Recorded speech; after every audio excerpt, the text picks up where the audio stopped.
Step right up, dummies, and listen to the stupidest sports show on earth with Rodney Newpol and Tim Van Stratton. Yeah. Oh, hello there, dummies, and welcome to episode number 22 of the stupidest sports show on earth. My name is Tim Chocolate Thunder Van Stratton. It's a nickname that was bestowed upon me many, many years ago as a young white child. Alongside me today is Rodney Newpol. He is he's going through it. He was the primetime NFL expert. He was not a political correspondent, and tonight he's just a Draymond Green fan. Maybe the only Draymond Green fan aside from Mr. and Mrs. Green. Rodney, how are you today? I'm doing good, man. Sports world, man. So busy. Unfortunately, we weren't able to have a show on Friday, but we're back for episode 22, and we should be back this Friday for episode 23, the Michael Jordan version of the show. But a lot of good things going on tonight. Looking forward to it. I'll explain the Draymond Green. I'm betting him as a triple-double tonight. Why? I don't know. I just woke up and thought, I think Draymond Green's going to eat tonight. He's going to get 10-plus points, 10-plus rebounds, 10-plus assists. And if he does, I'll be about $1,500 wealthier. I don't know. He's going against his old buddy Clay. Maybe a little incentive. Maybe the NBA Cup's got him fired up. I don't know. I just thought it'd be fun. There's a couple ways that this is going to go down, right? This is it's either going to be Draymond Green is going to put in a career performance to be like, this is why you never should have left us, Clay, and just do vintage Draymond, which is possible. Or, and this is probably the more likely option, that Draymond does his normal Draymond thing. He gets overly emotional. Maybe he jaws with Luka a little bit, and then he gets his ass kicked out like late second quarter. After like 6 points, 6 assists, 5 rebounds in the first quarter, Something and then like get kicked that. out. Yeah. Or there's option 3 where he does nothing. Like I'm talking like 2 points, 4 rebounds, 3 assists, but he'll have some sort of big defensive play late in the game to give the Warriors a narrow win, and he's just gonna talk mad shit afterwards and be like, "Here's why I'm the best." Like that's the dark horse option there. 2.6 assists, 4 rebounds in 34 minutes or something like that. Too. Yeah, it's not like the guy sits very much. He just doesn't. Sometimes just doesn't do anything. Nevertheless, I decided to tell you with that. So hopefully Draymond does get that triple double. But yes, as you mentioned last week, we were unable to do a show. I have no problem saying it. I just forgot. Okay. So the listeners aren't real excited about you saying that you forgot. They were ready for us. No, I get that. But then this is where I have beef though. Okay, we got life going on. Things happen. You get distracted with one thing, and it's easy for me to get distracted doing stuff. It wasn't until about 8:45 where I texted you and I was like, "Hey, so I forgot we had a show today." And you're like, "Oh yeah, I figured you were sleeping or something. I just let you like you didn't even bother to text. It was 8 o'clock. I was nowhere to be found. There was no point where you were like, you know what? I'm just gonna check, make sure Tim's fine. If I didn't text you, you probably never would have said anything." So you've kind of, you said I'm going through it. You've kind of gone through it here over the last couple of days with like let's be honest, like your bets have sucked. You've had some pretty decent DFS teams that have like just completely like bottomed out right at the end or somebody surged above you right towards the end. So like I was like, okay, maybe he's taking a little break. Maybe he just wants a little break. Maybe they're doing something today. I sat in this chat room till like 8:20 on this. But you didn't text me. I was awake. Like, well, maybe he'll jump on. I don't know. I'll just leave it on. I'm over here working. The camera's on me. I'm like, I don't know. Maybe he'll jump on. No, didn't. I'm like, all right. Well, looks like I got some extra time here on Friday morning. And just decided, oh, he's just going through it. I'm just not going to check in. So you were thinking, he must be pretty bummed out. Doesn't even want to do the show. So at no point were you like, hey, I'm going to be a friend just to make sure he's all right. You just ignored it. I think you were in the group chat that morning, probably. That thing starts in like the 6 o'clock hour. Like I'll wake up in the 6s and or the best news is like somebody will be at like 12:30 at night with something. And I'll look at me, oh, okay. And I think you were on the group chat that morning, so I wasn't worried about your well-being. I figured you were all good. I figured I would have checked later in the morning. Just giving you a little break. Well, I was there. I just forgot. This life happens, Yeah. Life happens. But no, you're right. Like I would understand how the last couple weeks would have led you to believe that I was in a dark place, unable to bring myself to do the show, because the last few shows involved losing a $314 bet on the Houston Texans. True. And losing another bet that we got from King of the Court on, what was it? What did we bet? Army? It was Army. Right? Yeah. Army. He scratched their quarterback. Yes, who scratched their quarterback. Like seconds after we put the bet, we find out, oh, they don't have their nation's leading rusher at quarterback. Awesome. And then, yeah, like you said, DFS, I've been doing great. If I only needed 9 good players in DFS instead of 10, I would be the best in the world. Yeah. Yeah. And just, if you get the Substack, which by the way, we are on Substack. I should say that Rodney, and just Rodney, has a winning record. He has won you many units. If you follow just Rodney, you will succeed. It's at this point, man, like I've tried everything. I don't know what's going on with me. I mean, you're gonna bounce back. It's gonna take you a little bit to get out of the hole, but you're gonna bounce back. You're gonna find your groove. You mentioned the other day it might be about time for retirement. I mean, early retirement's not the worst thing, but I have faith in you. I think you're gonna bounce back. But it did not happen with the best bets for betting this week. It did not. The bounce back did not happen there. We'll recap that a little bit later. But I believe the combined was 2-6 this week. Yeah, yes, not good. Yeah, not good. Not good. So, you know when the turning point was for me? I believe. What's the turning point? What was the turning point? It's when I went to that damn volcano. Yeah. Yes. I think because it was right before that volcano where I had gotten a winning record. And I think just in that span, it's like a 2-week span where I'm down like 20 units since I went to that volcano. Yeah. No, we sent you out for assignment and there you go. You forgot all your ability to figure out who's going to win games. So let me get something here. Like NFL has become the NFL's always been difficult to bet on, right? But this last week was very maddening. Like, and we're gonna get to that here in a minute when we do our best bets for betting. Like your Chicago Bears pick, like what the hell happened there? But like NFL primetime games. Like, okay, so let's recap. Thursday night, Bengals Ravens. Would have loved the Bengals to cover that game, but I got a little gun shy because Baltimore is one of those teams that can score 50 on you. Well, I would have won that one. Didn't bet it. So then we get to Sunday night. And it's the Detroit Lions, our man Campbell. And yes, don't get me wrong. They won the game. Great. And that's what matters in the NFL. But 3.5 or 4.5 win by 3, like, come on. And then last night, like, okay. In what world do the Los Angeles Rams actually lose at home without scoring a touchdown to the Miami Dolphins? The Miami Dolphins have been dog shit all year. And then they go to LA and they beat the Rams, who had won 3 in a row. They beat Wonder Boy, Sean McVay. Like, and that's what the hell was Sean McVay doing last night?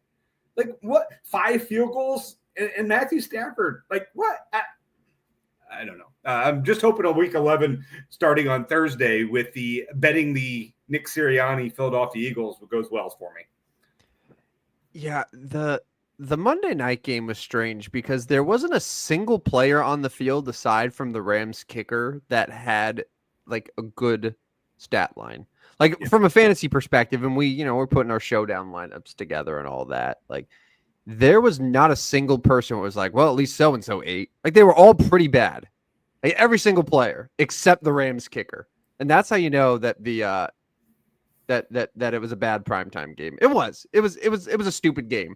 There was the one sequence where you had the interception straight to a fumble, and then a couple plays later another fumble. Like and of course I had the over on it. Just gonna throw that out there too because why not?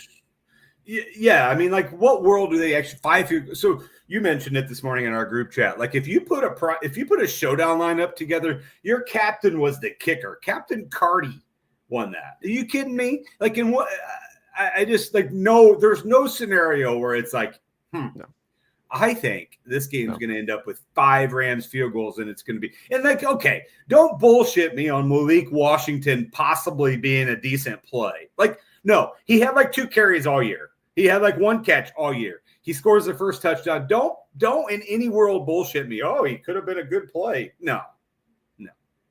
He was no. Tyreek Hill was on the field. Cooper Kupp was on the field. Puka Nacua was on the field. Kyron Williams was on the field. Devon A-Chain. Yeah, Devon Achane. Like, all of these great A-list NFL players are on the field. And yet we're talking about Captain Cardi and Malik Washington winning someone $500,000. Get out of here. Yeah. Skill game. All right. Well, we only need to go there. We don't want to disrupt too many of our listeners. We want to disturb them. But yeah, it was an interesting week of the NFL. And I mean, if we go and recap the games, like we don't need to recap too much here because honestly, like, was there big surprises in the games of the NFL? Like, I don't know. I mean, yes, I guess the Patriots blasting the Bears, but like at this point, the Bears are the Bears. Like they're horrific. It started with your Giants looking bad again, losing to the Panthers in Germany. That's probably a good loss for you though with draft picks. Yeah, that's a good loss, right? Tyrone Tracy doesn't know it. He was crying on the sidelines, and I feel for him. He fumbled. He feels like he cost his team the game. And he doesn't realize it, but that moment might have been the turning point for the New York Giants franchise. He might have saved the team by fumbling. And like, it's one thing to lose to that game, but to lose to a team like the Panthers that is directly fighting with you for that, top pick where, like, let's face it, the Panthers probably going to be looking for a new quarterback again. Yeah. It might be time to just, if they end up with a top 2 or 3 pick, it's probably see Bryce Young and go with Shadur Sanders, Cam Ward, whoever. So, yeah, the Giants now with that loss against them, that puts them in a great spot. You also had the Patriots get a win. You also had the Saints get a win. Those were 2 teams right there that are in the high draft pick conversation. The Dolphins, their win too, that helps. So that's 4 2-win teams. Yeah. Or that all won in week 10. So huge for draft implications.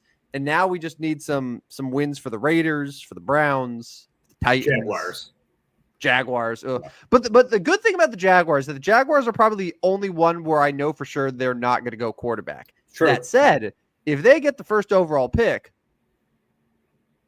I mean, they could just take Travis Hunter, call it a day, which makes sense. But that's probably a good spot to trade if there's a team sitting in the 4 or 5 range that wants to move up.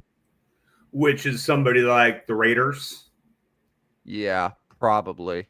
Yeah, Raiders, because they're going to need a quarterback. Yeah, I don't know as if Tennessee's ready to draft a quarterback yet. They should, but I mean, well, kind of depends on where they're sitting. I think Tennessee, if they end up with a top 3 pick, it makes sense. But if they're picking somewhere, 5, 6, 7, it probably just makes sense. Take the best player available and then figure it out with Levis one more year. But I mean, they pretty much know Will Levis isn't going to be the long-term answer there. So how about the ass New York Jets? Oh, yeah, right. Like that's got to be. I have not listened to national media this week, national radio this week, but it's got to be burning there in New York with that loss. Like, okay, you beat the Texans and you thought, okay, maybe we're heading the right direction. And then you go and you drop a 31-6 loss in Arizona. I mean, the Jets now with the Colts coming up, that's another game they could win. But, like, they're almost to the point where they're eliminated. Now, I know there's going to be a team out of the AFC that maybe is not real good that makes the playoffs. But they're in big trouble. I mean, because now the Dolphins and the Patriots are right there with them. But that's a bad loss for the Jets, boy. I don't know. What do you think of the Jets' loss? They never cease to amaze me. Like, right. Everything about the Jets is just so confounding and confusing where you can have those games like we saw on Thursday night. I mean, really, from start to finish, they were a much better team than the Texans were. They looked great. And then to just get their ass handed to them by the Cardinals, who, like, we said it in week 2, like, wouldn't be surprised if the Cardinals are a sneaky pick to win that division. So we can't sit here and be like, oh, the Cardinals are so terrible, awful loss. But, like, to invest as much as they did in Aaron Rodgers and to basically hold their franchise hostage, he held their franchise hostage. They went out and got Devontae Adams, Garrett Wilson, Breece Hall, and all of these pieces, and yet they're the Patriots. Yeah, they're the Patriots. Like it is. And I'm trying to think of if there is a more disappointing team. I mean, we could probably say the Bears are in the conversation. We could probably say the Browns are in the conversation, but I would say Bears are probably closest, maybe Dallas. But I mean, my God, the New York Jets, and they waited a whole year of Aaron Rodgers, the rehab. They loaded up. They finally get him on the field, and the team is bad. He's bad. Like, he's bad. He's done. Got the coach fired. Yep. And they are in worse than they were last year with Zach Wilson, which is, I think, the thing that is most amazing to me. Yeah, no, I mean, it's bad. It's bad in New York. And I mean, you would think with the talent they do have, Breece Hall. I mean, you got two decent running backs there. I mean, and it's like Braylon Allen started kind of hot for them, and like he's nothing to be seen lately. Yeah, I mean, the Jets are in big trouble. They host the Colts this weekend, and then they're off, and it's the Seahawks, Dolphins, Jaguars, Rams. So there's still some wins there, but like with 7 losses, and you're not going to do it. Like, it's not going to get done. Not with the Chargers having the year that they're having. I mean, Chargers are 6-3 now, so that's a guaranteed wild card spot. One of Pittsburgh or Baltimore is going to be a wild card team. So right there, you're fighting for one playoff spot, and you got the Colts in front of you, you got the Bengals in front of you, like you got Denver. Denver's 5-5. They're 2 games up on you. It's done for them. It's done. Right. Yeah, it'll be interesting. I'm just trying to think what other games that Minnesota came away with a win, but did not look overly impressive in their 12-7 win. They're a team I'm kind of fading. I'm fading Minnesota here on out. Like, I liked them. You didn't like them. We both kind of liked them. Now I'm starting to not like them. I mean, Sam Darnold's just throwing the ball away too much. And honestly, they're going to Tennessee. Tennessee's bad, but like, if Sam Darnold keeps throwing it away, Titans might beat them on Sunday. And then they got the Bears to end the month. I'm selling on Minnesota now. I'm selling all my stocks on Minnesota. I think it's one of those things where the league is sort of figuring Darnold out a little bit. Like, Sam Darnold, the last few years, he just hasn't played enough for teams to really have a ton of tape on him. I think Kevin McConnell still should be commended for how he's been able to get a lot out of him and to get Minnesota to a point where they're in the playoff conversation, where a lot of teams or a lot of people thought they're a for sure last place team this year. So, like, they've already exceeded expectations. It's great. But now I think there's enough tape. There's enough sort of idea of what Darnold can do, what he can't do. And yeah, it's been 3 straight weeks now where they've looked really sort of on offense. And it's done, which is sad, but like, I get it. I'm not surprised by it. Can I give a real quick Draymond Green update? All right. 3 minutes in. All right. 3 points, 1 rebound, 1 assist. 3 minutes in. It's projecting well. I mean, yeah. I mean, if he plays 30 minutes, you're looking at 30 points, 10 rebounds, 10 assists. That's not going to happen. But good, an average start, decent start for Draymond Green. We'll keep an eye on that as we go along the show. Maybe we got somebody last minute, as I was mentioning that, to throw a little bet in there. It would be fun if we helped a listener win. 2 rebounds now, 3, 2, and 1 for Draymond. Let's go. And so, like, realistically, and let's get to NBA here in a minute because we haven't really talked much NBA on this show. But realistically, like, Draymond at halftime for this triple-double quest. I mean, it's easy to say like 5, 5, and 5, but like, what are we realistically wanting at halftime from Draymond? I would like him to get the majority of his points in the first half because the second half it's going to be a lot of Steph Curry. Yeah. 8. Yeah. So I would say 7. I would say I'd perfect world 7 or 8 points in the first half. And then I'll take like 5 boards, 5 rebounds. 8-5-5 at halftime. Or 5 boards, 5 assists. Yeah. 8-5-5 at halftime. Okay. All right. Well, I'll keep an eye on it. If any breaking news throughout the show, I'll break in for you. We'll keep that eye on that. But let's get to some NBA. We haven't talked NBA much on the show outside of occasionally a DFS pointer here or there. But I know you've got a little gas or ass edition. Where are we going with this today? All right. So this was a little on the fly here. Initially, we talked about doing a sort of a halfway point of the NFL where we look at our preseason predictions and seeing how bad we failed. That's probably going to be Friday now because I thought we had them saved. We didn't, so we got to go back listen. That's a whole thing. You're getting a little behind the scenes here. So we're transitioning. We're doing gas or ass. We're bringing back an old classic, NBA. So, Rodney, I'm going to give you some teams here, okay?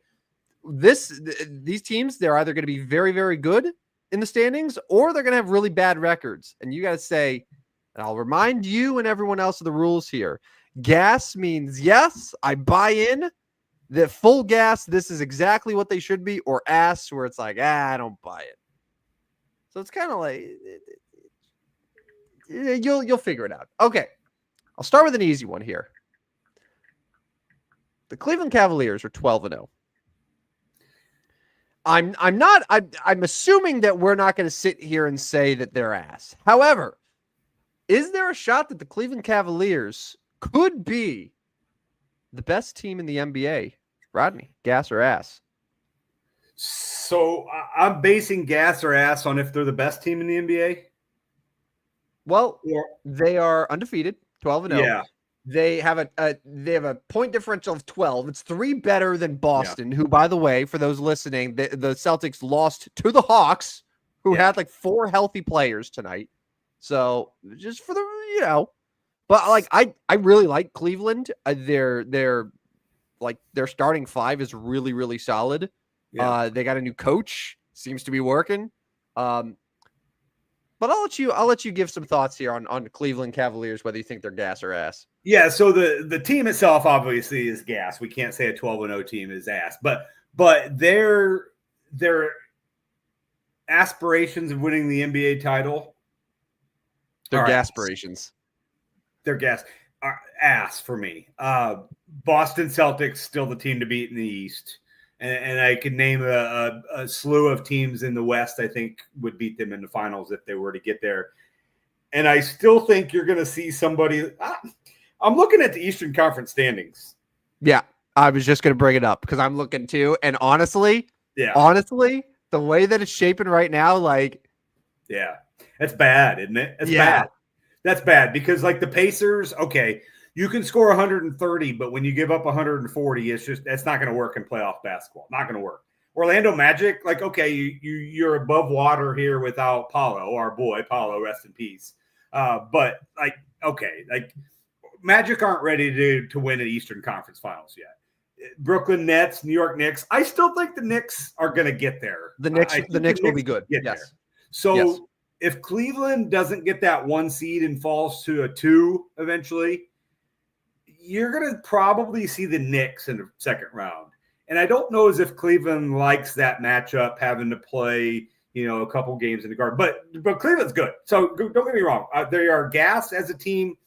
I'm going to put them as ass to get to the NBA Finals. I'll say I'll do a very tentative gas, like a small little squeak of gas, only because of how that Eastern Conference is shaping up. Or Rodney, the 3 seed right now is the Orlando Magic. Yeah, bad. Right? The Orlando Magic would be the 11 seed in the Western Conference right now. Like, if you want to, it's a throwback to those 2000s Eastern Conference where it was just so bad. Yeah. Where it was like you would have two teams that would get in with like a 32-50 record. Like that's what the Eastern Conference is shaping up to be right now. Philadelphia and Milwaukee. We'll get to them in a second. But yeah, like right now it's pretty much Boston, for sure. And then Cleveland, and I'll still say the Knicks because the Knicks are like still sort of figuring stuff out. They got new pieces, so I'll give them the benefit of the doubt. That's 3 teams in the Eastern Conference that I'm like, yeah, they're good. That's it. That's all I can tell you. So like that's a very, very short field. And once you get to the postseason, you never know how teams will be healthy, how things will stack up. So why not Cleveland? Why not? Yeah. So I'll say gas for them.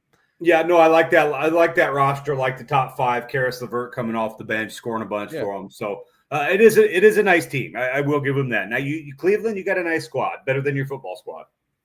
All right, let's go to the bottom then. So I mentioned 2 teams, and we can kind of do these like back to back here. The Philadelphia 76ers and the Milwaukee Bucks. The Sixers, I believe, did that game go final against the Knicks? They lost. Yeah, they lost again. So they're going to drop to what, 2-8?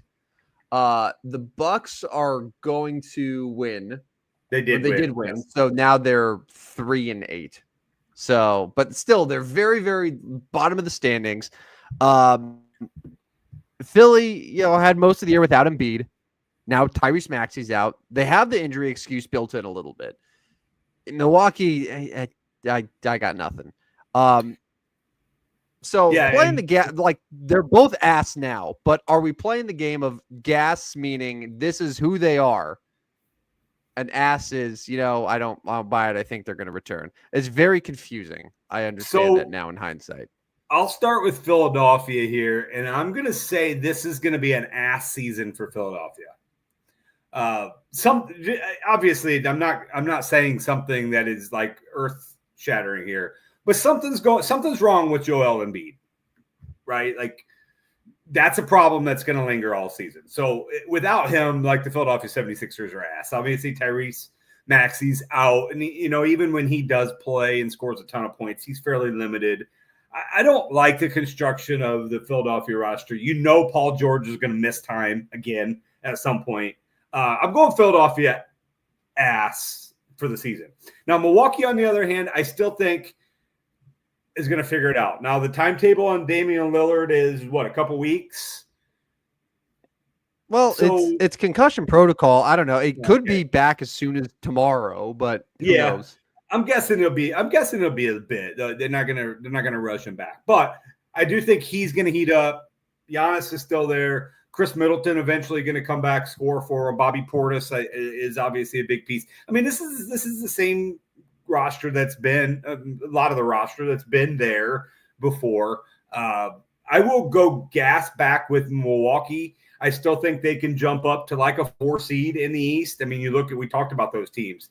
I think Boston, Cleveland, and New York should finish ahead of them with how bad Milwaukee started. But I think the Bucks could get up to a 4 seed and contend. Although if you're the Bucks, like you get later in the year, you may not want to be a 4 seed. You may want to be more like a 6 seed, and then you can avoid Boston until the Eastern Conference Finals. But anyways, I'm going to go gas still on the Milwaukee Bucks. So gas is in. They're going to bounce back. Yeah, I do think so. That's probably an easier way to do it than how I was trying to explain it. I kind of think both are ass. Like, okay. I kind of think both of them are ass. Yeah, I just something just feels rotten in Milwaukee. Like, it's one thing if it was, Giannis is hurt or he's having a bad start. Like, Giannis has been great. He's been eating. But the chemistry is off. I remind you, as I think I brought this up in our talked about group chat a couple times now, Adrian Griffin was 30-13 when he was fired last year. Yeah. What are they with Doc Rivers? Like 21-28? Yeah, not good. The last I saw. Like, and then just there are a lot of sort of murmurs and these things hinting at Giannis's future and Milwaukee making trades. Maybe not the Giannis trade, but like let's put it this way: unless the Bucks can make some serious mid-season roster adjustments, kind of what the Lakers did a couple years ago when they shipped Russell Westbrook away during the year, and they were able to land D'Angelo Russell and Rui Hachimura, and it sort of just changed the energy of the season, and it ended up getting them to the Western Conference Final.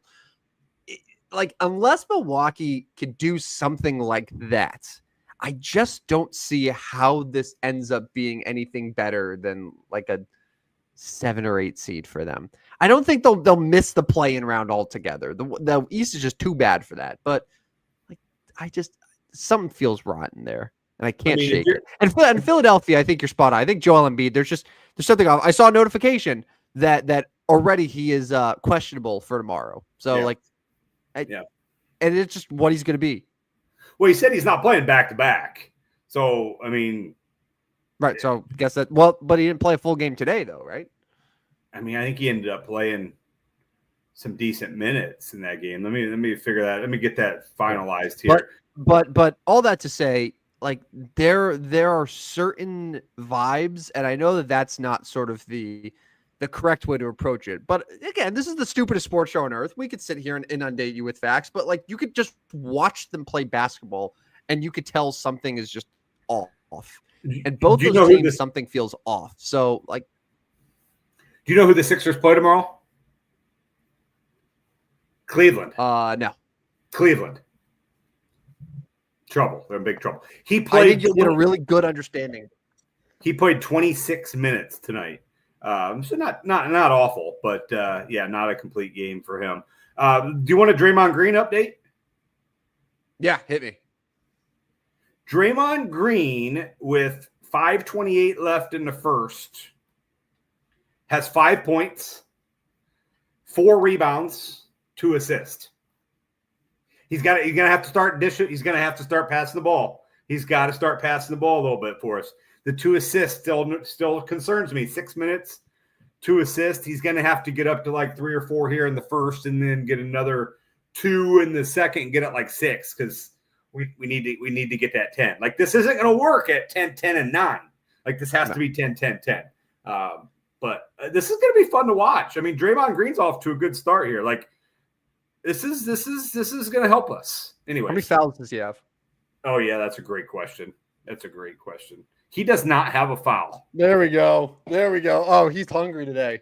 He is. He just had it. So he had a steal. He stole it from Kyrie. So yeah, I mean, this is a good start. You have another gas or ass? I do. Yes. Yeah. All right. Let's move to the Western Conference real quick. All right. We know the Thunder are going to be good. I mean, they were in the conversation for the 1 seed last year. How about this? How about the Phoenix Suns? The Phoenix Suns are 8-2 right now. Do you see them as a legitimate Western Conference contender, maybe like a conference finalist, kind of that like Denver OKC range, or are you like not all that sold? Because like to me, I can tell you, I'm not all the way sold on them. Their point differential this year, when you look at OKC, they're plus 12. Golden State's plus 12. Phoenix is plus 2. And like I've mentioned in a couple of our Substack things, like Phoenix is winning a lot of close games this year. So I'm a little hesitant to declare them a legitimate contender, but perhaps you feel differently. I like the Phoenix Suns team. I mean, how you build. I mean, to me, how you win a championship is having multiple stars. Now, obviously, Boston kind of, Derek White kind of came on his own last year and became that third, and then Drew Holiday was a fourth and whatever. But like, you do have 3 legit guys there. Now, Bradley Beal's never shown the ability to necessarily be a champion. That's still out there on him. I don't love their bench all that much. They are winning tonight again. So, looking at without Durant, you've got some legitimate stars there. I do think this is a gas team. I do think this is a contending team. Now, like I feel like Denver's window maybe shutting. I mean, they still got the best player on the earth, so who knows? But like they could be shutting. Oklahoma now with Chet out, they're still very obviously very good, but are they still too young? I mean, that's kind of the question on Oklahoma City. Minnesota's still really good there. The Warriors have figured out how to do things. I mean, the Lakers still have LeBron and AD, so there's a lot of teams there. But I think Phoenix is still gassed. And if Phoenix transferred to the East, certainly think they would be a lot more gas. Obviously, that's not going to happen, but I do like this Phoenix team. How about the Dallas Mavericks? Yeah, who went to the Western Conference Finals last year. No, who Yes, went to the NBA Finals last and year. who were an NBA finalist. And I didn't dominate. They were what, 5 or 6 seed. It's Yeah. not like they were a dominant team. But they were, kind of in the mix all year. They were playing really well down the stretch. I and a lot of people are wrong about how Kyrie and Luka were going to play together. They added Klay Thompson, but they're sitting here 5-5, haven't been super impressive. They're in danger of dropping under 500 tonight, depending on how this game in Golden State goes. Like, I would be absolutely stunned if they were not one of the probably one of the top 7 teams in the West. Yeah. Well, I was stunned, no, but are we thinking that last year was a little bit of a fluke? Yeah, no, I think so. I mean, but this is kind of the same conversation I just had with Jokic in Denver. Like, you still have one of the top players on the planet, and then a Kyrie Irving who is very good, and their big guys have actually kind of really come on their own. PJ Washington's out now; he's helped them a lot. But even like Derek Lively's been pretty solid for them. Gafford has been better than I thought he was going to be there. So they've kind of put together a team that their bigs can kind of move up and down the floor. I still like Dallas, but the problem is, like, a team like that, and even probably Phoenix, who I like, is like, okay, so there's like 6 teams here, and I don't know which one to pick. So, like, gas on the teams or on Dallas, excuse me. Are you there? Yeah, I'm here. Yeah, cut out a little bit, but it froze on me. My screen froze. Yeah, it's okay. Just want to make sure you're safe. Go ahead. No, so what were you wrapping up about Dallas? Yeah, I mean, I like their team. I'm just not super sold on them being a Western Conference Finals contender this year. Yeah, no, I'm with you. Now, when you get to the playoffs, a lot of times it just comes down to, like, do you have the best player? And that's a huge advantage that Dallas has. And it's a reason that, like, if Milwaukee ends up getting, in there with how, weak the East is, Giannis against Orlando, Giannis against, Indiana, like, I like their chances there, but you got to get there to do it. And you got to make sure that you're in that position anyway. Any other NBA teams that have been particularly interesting to you through the first couple weeks of the year? Doesn't necessarily have to be like a gas or ass, but just like a team that you've kind of watched, that you've followed a little bit, that has caught your attention one way or another.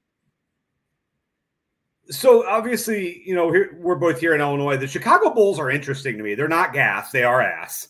But, like, this Chicago Bulls team is, so if you're betting, or if you are playing like a DFS lineup, for one DFS lineup, like, I don't know if I play any of these Bulls, because what I'm finding from the Bulls is, like, they're all scoring double figures, and that's about it. Like, nobody's going 30, nobody's going like triple doubles. But, like, even the other day against Cleveland, like, all their starters had like double digits, but nobody went crazy. That's a balanced team, but it's not a great team. I mean, Zach LaVine, Vukovic, even Kobe White, Josh Giddey. I mean, they've had good years, but, like, why can't they put things together and win games? That's my question. Like, why are they 4-7? Billy Donovan's supposed to be one of the better coaches. Maybe he's not. I don't know. But, like, why are they 4-7? They should not be 4-7. Thoughts on the Bulls? My thoughts on the Bulls is that they can't defend. I think that's your answer. Yeah. Like, you've mentioned a lot of really good players, right? Yeah. Like, in a vacuum, Zach LaVine's still a really good player. Vucevic is still a really good player. Josh Giddey, like, all jokes aside, like, the guy has been a pretty solid NBA player for the last few years now. Kobe White has really taken a step forward. Ayo Dosunmu, like, has quietly had a really nice career. And you were talking about DFS. I'm pretty sure I played Ayo Dosunmu like 3 consecutive Bulls games because he was so cheap, and when, like, LaVine was hurt. So that's been my guy. So, like, they have talent. Patrick Williams, now Lonzo Ball is there in some capacity for them. But the problem is, I just gave you a bunch of players that also can't really defend. Like, who's the best defensive player there? Is it Patrick Williams? Like, is that it? It's not Zach LaVine, that's for sure. He can't guard anything. No, it's not LaVine. It's not Vucevic. Like, that's the issue. It's it's kind of similar to what the Pacers were last year, except the Pacers had, Tyrese Halliburton last season was a bona fide superstar, right? Yeah. And so they were able to mask that. And then Miles Turner was a really good player. And then they were able to add Siakam. So like they had high level players that, it didn't matter if their defense was bad because they could still, go out and get superstar performances. The Bulls are like a worse version of that. And as a result, they're 4-7. They're probably sitting as a play-in team again. And that's probably what their ceiling is. They're going to be exciting. They'll be fun to watch, but that's about it. Yeah. Yeah. I mean, I look at them. Yes, they're probably going to be a playoff team because the Raptors are terrible. The Wizards are terrible. The Hawks aren't any good, although they just beat Boston. And then we talked about teams like Philadelphia. The Pistons right now are the 10 seed in the East. Like, come on here. Miami's not very good. I don't hate the idea of the Pistons being a play-in team this year.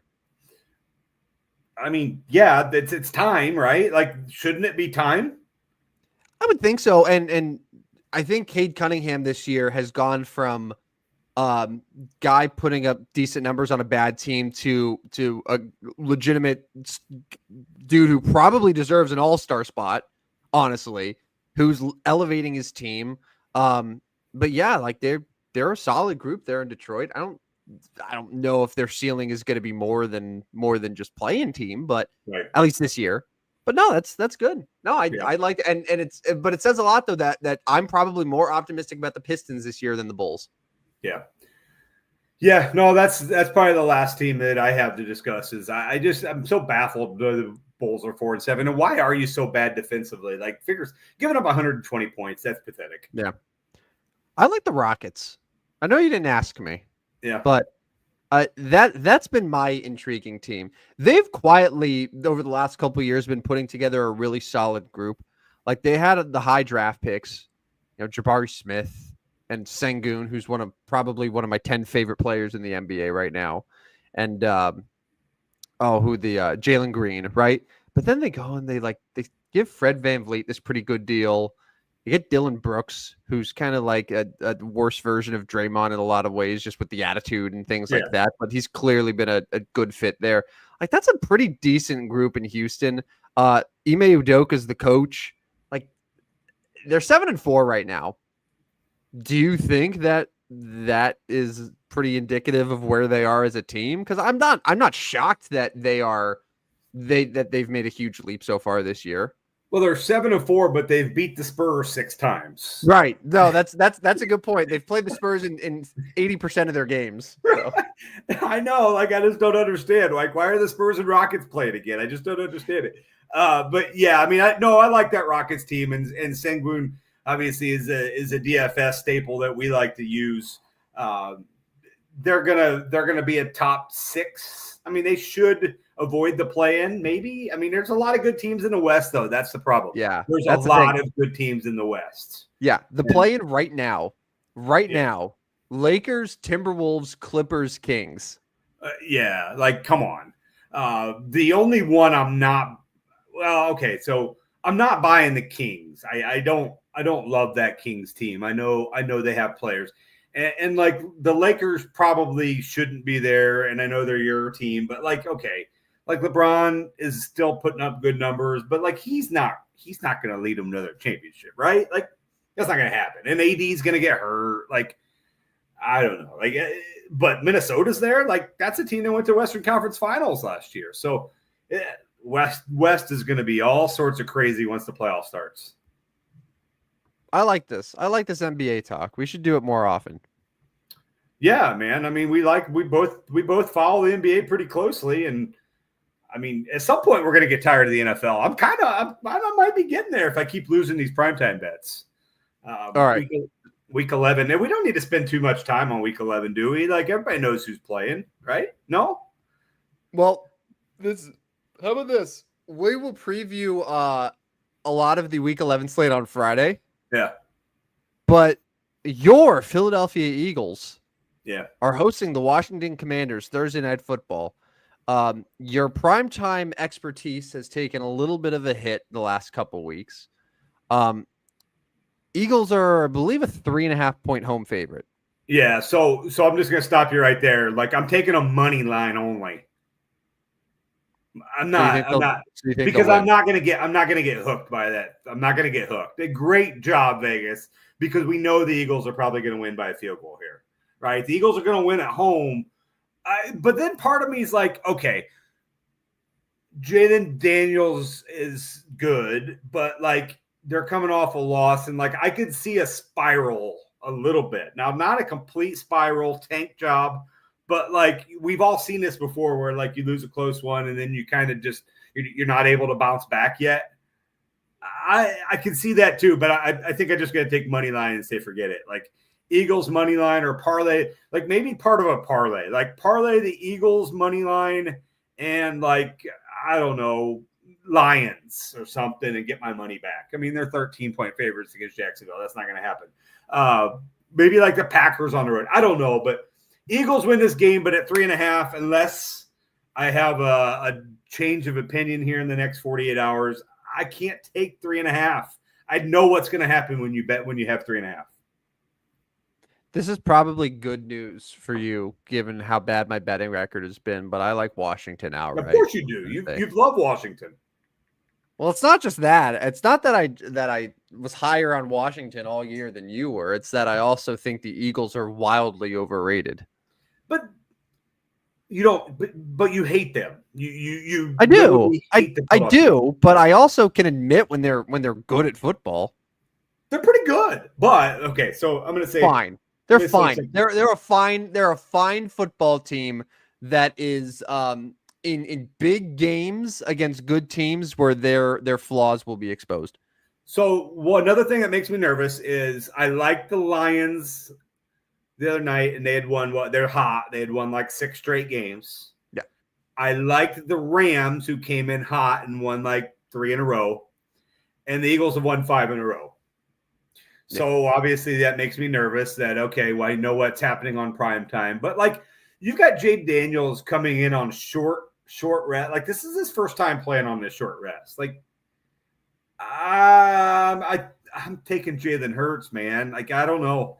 I don't know. I don't know. I'm taking the Eagles to win the game. I don't love the 3.5 though. Do you want to know who the Eagles have beaten this year? I mean, I'm yeah, I do. I would love to know. I would love to know who the Eagles have beaten. All right.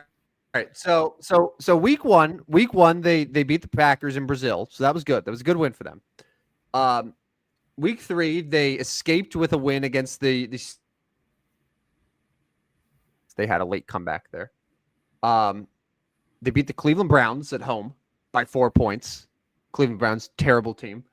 They beat my New York Giants, terrible team, worse than the NFC. They beat the Cincinnati Bengals, a couple games under 500. Not super great there in Cincinnati, really bad defense. They then narrowly escaped, almost choked at home against the Jacksonville Jaguars, currently the worst team in the NFL. And then they beat the Dallas Cowboys, who have not won a home game and who had Cooper Rush as their starting quarterback. So okay, so I'm gonna move to something a little bit different here because like I'm not gonna continue trashing my Eagles. You talked about the Dallas Cowboys. Yeah. Dallas Cowboys week 11 system play. Check. Against Houston. Plus 7.5 at home. Monday Night Football at home. Yes, at home. Don't hem and haw about it. Like it's a system play. No. I'm not hemming and hawing. I'm just debating if I want to be the guy who takes them outright to win or if I want to take them to cover. I'll take them to cover. I feel good about that. Sprinkle a couple dollars on the money line though, right? I mean, might as well. Yeah. So then after that it would be the Oh, like we're talking about the Cowboys at home, saying that that's a good thing when the Cowboys are 0-4 at home this year. So unfortunately, we don't get a system play in week 12 because the Lions play the Jaguars this week, and then the Jaguars are off. Dang it. But man, that would have been such an upset to take the Jaguars to lose a game. Damn. But then we move to the Colts on December 1st at the Patriots. We love. I Oh, mean, that's the Patriots would probably win that game anyway, even if wasn't a system play. oh my God, yeah. Yeah. My God. And honestly, Rodney, knowing the Colts, knowing the Colts and just how bullshit the NFL is, I wouldn't be surprised if the Colts beat the Lions, because why not? Yeah. And then lose to the Patriots immediately the next week. After that, we have the 49ers at home against the Bears. Like, that spread's going to be so high that, like, okay, but we're still taking a spread because it's a system play. But anyways, our system play is the Dallas Cowboys on Monday Night Football. We can talk more about the system play on Friday. There you go. All right, shall we wrap things up with a little best bets for betting? Yeah, it wasn't really good, so this is going to be a quick and painful experience here. My first one, I went with Ashton Genty and the boys at Boise State, and they won the game, and they're in the college football playoff picture. In fact, they're in right now if it stops tomorrow, but they did not cover. In fact, they only won 28-21. I don't know how that ended up 28-21. Genty had 209 yards and 3 touchdowns. I mean, he's a one-man team, apparently. This is an X for me. I lost this one. I've not seen a single NFL mock draft that has Ashton Genty going anywhere other than the Dallas Cowboys, FYI. Yeah, makes sense. All right, my first best bet for betting. It was my really my best bet, honestly. Alabama was only a 2.5-point favorite in Death Valley against LSU. Smash. No one lets Alabama lose 3 games this year. Come on, people. Crimson Tide rolled. Wasn't close. I wish I could say the same about my SEC pick. Yeah, so this is a team that has now entered my do not bet list. Like, remember a couple weeks ago, they did not cover a game for me. They went on, they rolled Texas. I thought, okay, they're back. Kirby Smart's figuring this out. They went to Oxford and got beat 28-10 by Lane Kiffin and Ole Miss. Like, bad loss for Georgia. Did not cover the 2.5, did not win the game. And I started 0-2. Waking up Sunday 0-2. That's unfortunate, man, because college is normally your specialty. I would think. Well, I apparently took pity and wanted to join you in the loss column because in the Holy War, I thought BYU was going to was going to win this game by a lot more. Ended up being what, 1-point game? Yeah, and the Utah controversially. Yeah, Utah AD took the mic and basically said they were robbed. They were cheated. They were cheated by the Big 12. He is no longer a fan of the Big 12, but when that paycheck comes in, Utah will continue liking the Big 12. But BYU, narrow win. I mean, it's a rivalry game, but even 3, you would think they would take care of that. But they didn't, and you lost. All right, Rodney. Yeah, so my good one, Buffalo Bills. I mean, you feel comfortable when you bet the Buffalo Bills, right? I mean, so this is one of my Super Bowl picks along with the Philadelphia Eagles. So if they are a Super Bowl pick, okay, I said that mine. I'm betting the Eagles -3.5 because they're my Super Bowl pick. Like, you have to stick with it. If you have a Super Bowl pick, you bet them. Bills, I won this one. I'm taking Eagles -3.5 on Thursday. You heard it here first. Bills -4 was a check mark for me. All right. We haven't talked nearly enough about just the Bears and just all of it with them.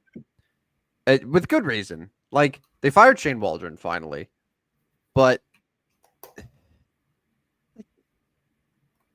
I feel like we are giving too much blame to people that aren't Caleb Williams. I don't know what the general feeling is with Bears Nation, but it seems like the people are like, "Oh, Shane Waldron's gone. Everything's going to be fixed." Caleb has looked pretty bad. Yeah. Like, he's looked bad. Like, he's holding on to the ball a lot. I saw a clip. Matt Hasselbeck was on Colin Cowherd's show today, and because he got sacked 9 times against the Patriots.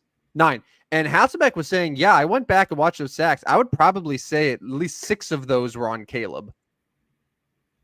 Like, it's what he did at USC, too. He held the ball a long time because he could afford to do it and to make that amazing play. It works against Arizona State. Doesn't work in the NFL. So, like, just something to keep an eye on. It's alarming that Jaden Daniels looks as good as he does, and Drake May is already making these huge improvements. And my God, Bo Nix nearly beat Patrick Mahomes and has been playing well week over week. And there's one rookie quarterback that is going backwards, and it's the one who was put in to what many said was the best situation ever for a number 1 overall pick. Yeah. By the way, you didn't win this bet. I did not. No, I stupidly, foolishly thought that the Bears at home, with their generational quarterback, would win by 6 or more points against the 2-win New England Patriots. I, of course, missed that bet horribly. That's another L for me. Because why would they win? Why would they win? That doesn't make sense. My third loss, because I went 1-3, was the Rams last night. Like just unbelievable. I was so triggered by Detroit not covering on Sunday night, which ended up being a great comeback for Detroit. Like, don't get me wrong. Like, if we're taking betting out of it, fantastic on Dan Campbell and the Lions, and actually Jared Goff throwing 5 interceptions and still winning the game. That's pretty amazing. But I can't say the same about Matthew Stafford. Like, what was going on last night? Like, in some of the stupid penalties, and then like why your inability to even score. I can't even explain it. But Cardi was the showdown captain, your kicker. I took the Rams -1 and they lost. The Lions won at least. They did not cover 3.5 though. They were down 22-7 at halftime. Or was it 23-7? Excuse me, 23-7 at halftime. 23-7, yeah. Jared Goff threw 5 interceptions. All right, so is this? Tell me, Rodney, is this encouraging for the Lions that Jared Goff could throw 5 interceptions and they still win at the Texans in primetime? Or is it concerning that, oh my God, their quarterback that is supposed to lead them to a Super Bowl threw 5 interceptions? Like, are you more like, coming out of that game, if you were a Lions fan, are you feeling more encouraged or like, oh shit? I'm distracted because Draymond Green has a growing injury. And this is why you thought that it was best to just not text me last Friday, because I was at a dark place. This is why. So apparently I want my triple double bet refunded immediately. Apparently he got hit in the nuts, so maybe he'll come back. Is that right? He just square the balls. I haven't seen a video. 6 minutes ago he returned to the bench, and it's expected he will return to the game. I was freaked out because I looked on FanDuel and he had 18.8 points for me on FanDuel, which had the little fire mark because it's still 6:25 left in the second, but it said GTD growing. And so now I have to do some research. Where were we on this? I don't know. It doesn't even matter anymore. But Draymond Green is still at the same stat line that I announced earlier. He is at 5 points, 4 rebounds, 2 assists. He's played 7 minutes, and there are 6:25. So so you put him in here at the next stop. He can get 6 more minutes of the first half, maybe. But I hope his balls feel good. So anyways, so my best bets for betting record, I'm 23-18-2. I don't know if you want to show yours. I'm going to move on to the Barry Bonds stat of the day. How about that? Well, I asked you a direct question about the Detroit Lions. Did you? I don't know. Completely railroaded it to talk about Draymond Green's nuts, and then went straight to your record. What did you ask about the Lions? Oh, if it was good, I don't know. It doesn't matter. It doesn't matter. It doesn't matter. It doesn't matter. I don't know. I don't know the answer to that. I'm 23-18-2. Let's get to the Barry Bonds stat of the day, why don't we? We're not doing your record? No, you're 7.5 games behind me, by the way. All right, so I'm going to go through the Wayback Machine. This is my record. Yeah, all right. I'm going to go back to the Wayback Machine. First of all, let me ask you a question, and you listeners, I'll give you like 5 seconds to think about this because I'm going to ask a question. Where did Barry Bonds go to college? Do you know? Yes. Where did he go to college? I believe it was Arizona State, right? It was. And so I just thought, let's look at how he did in college. Like, was he a stud in college? The answer is yes. He was a stud in college. Barry Bonds went. I'm just because I'm so amazed by Barry Bonds and his transformation. Obviously, he was a little skinny beanpole at that point, and somehow, some way, he became like the most swole guy on the planet. But he was a Sporting News All-American. In 1984, he hit 360.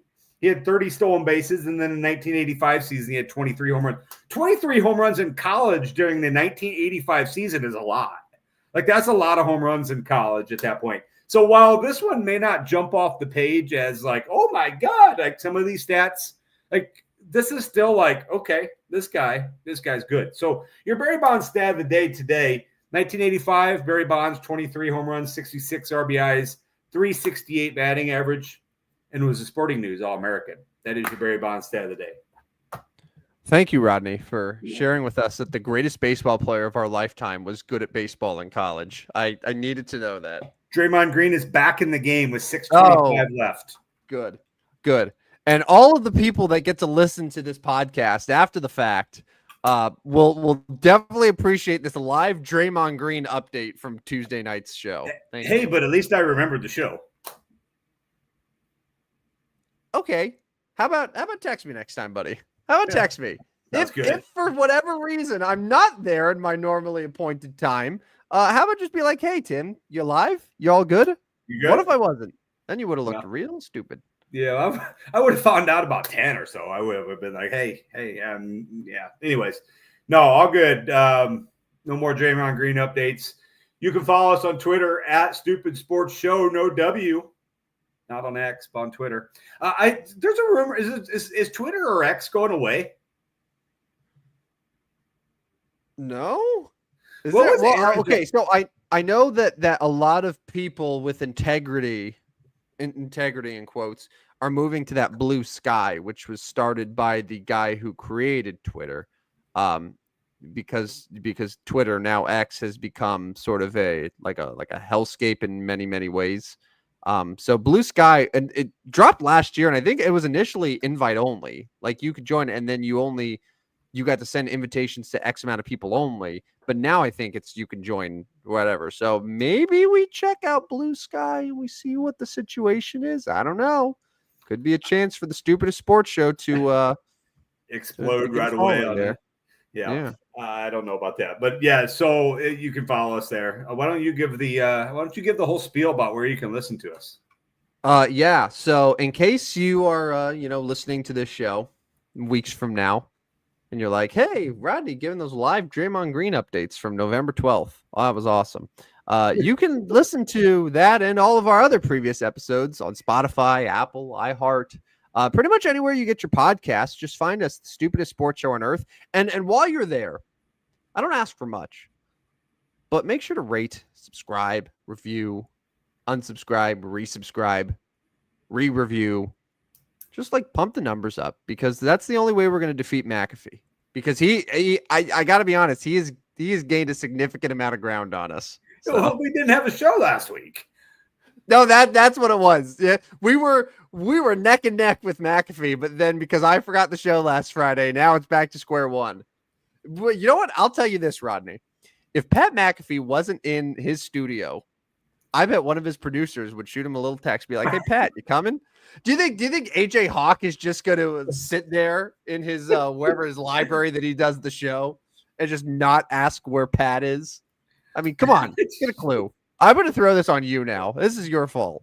I thought about doing it myself, to be quite honest with you. I was like, honestly, you should have, and I probably just would have been on the toilet or whatever. I would have gone on Twitter and then be like, "Oh, Rodney's doing a show," and then I would have hopped on it. It all would have been good. All would have been gravy. So as you can tell, we're a very professional organization here. If you want to sponsor this show, the shows that we do have, not the ones that we forget, contact myself, contact Rodney, and put your name on stuff. I have said, and I'll say it again, I am open to a permanent name change depending on the price. Something to consider. Just saying. I believe Rodney is too, and I believe also one of your children too. I think you could rename one of them probably. Right. I don't know about two or three, but one of them for sure. And real quick, if you're not watching Duke, Kentucky, do so. It's a good game. Good. More, more Those people long-lasting will listen information. later. Like, but the people, look, all the people watching now. Like, we got all these eyeballs. Turn on Duke, Kentucky. All these But eyeballs after up we there. sign off, Yeah. after we're done with the show. Yeah. Anyways, Tim, I'll see you on Friday, 8 a.m. 8 a.m., buddy. I'll be All right. there. I'll be Sounds there good. bright and early for you. I'm gonna check in nice and early, and if you are too late for my liking, damn it, you're gonna hear from me. All right. I'll be here. All right. Well, that does it for episode 22 of the stupidest sports show on earth. He's the Draymond Green fan for the night, Rodney Newple. I'm Tim, Chocolate Thunder Van Stratton. Again, Friday, 8 a.m. Central. We will see you here. Good night, everyone. See ya.